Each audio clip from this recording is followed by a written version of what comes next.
Kisah tukang kayu menemani mayat konglomerat dalam kubur selama 40 hari. Alkisah, seorang konglomerat yang sangat kaya raya, menulis surat wasiat. Barang siapa yang mau menemaniku selama 40 hari di dalam kubur, setelah aku mati nanti, akan aku berikan warisan separuh dari harta peninggalanku. Lalu ditanyakanlah hal itu kepada anak-anaknya, apakah mereka sanggup menjaganya di dalam kubur nanti. Tapi anak-anaknya menjawab, mana mungkin kami sanggup menjaganya ayah, karena pada saat itu ayah sudah menjadi mayat.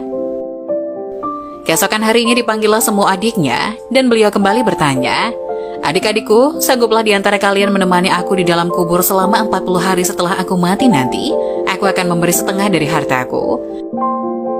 Adik-adiknya pun menjawab, apakah engkau sudah gila? Mana mungkin ada orang yang sanggup bersama mayat selama itu di dalam tanah? Lalu dengan sedih konglomerat tadi memanggil ajudannya untuk mengumumkan penawaran istimewanya itu ke seantero negeri. Akhirnya sampai jugalah pada hari di mana konglomerat tersebut kembali ke rahmatullah.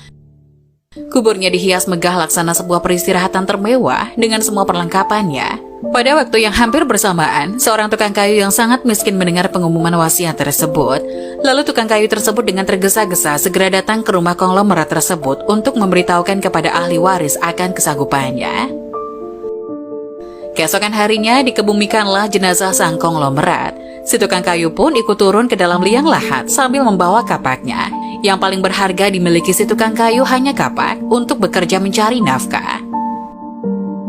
Setelah 7 langkah para pengantar jenazah meninggalkan area pemakaman, datanglah malaikat Mungkar dan Nakir ke dalam kubur tersebut.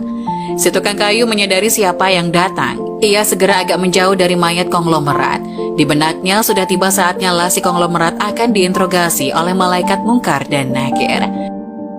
Tapi yang terjadi malah sebaliknya. Malaikat Mungkar Nakir malah menuju ke arahnya dan bertanya, apa yang kau lakukan di sini? Aku menemani mayat ini selama 40 hari untuk mendapatkan setengah dari harta warisannya, jawab si tukang kayu. Apa saja harta yang kau miliki? Tanya Mungkar Nakir. Hartaku cuma kapak ini saja untuk mencari rezeki, jawab si tukang kayu.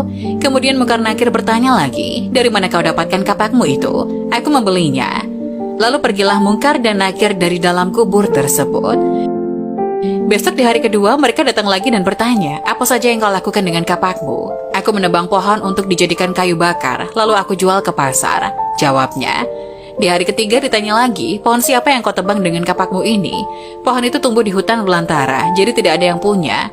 Apa kau yakin? Lanjut malaikat. Kemudian mereka menghilang.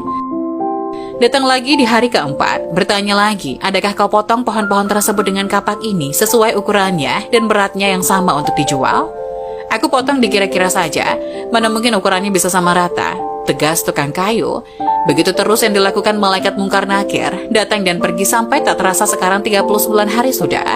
Dan yang ditanyakan masih berkisar dengan kapak tersebut.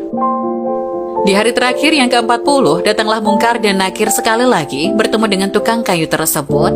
Berkata Mungkar dan Nakir, hari ini kami akan kembali bertanya soal kapakmu ini. Belum sempat Mungkar Nakir melanjutkan pertanyaannya, si tukang kayu tersebut segera melarikan diri ke atas dan membuka pintu kubur tersebut.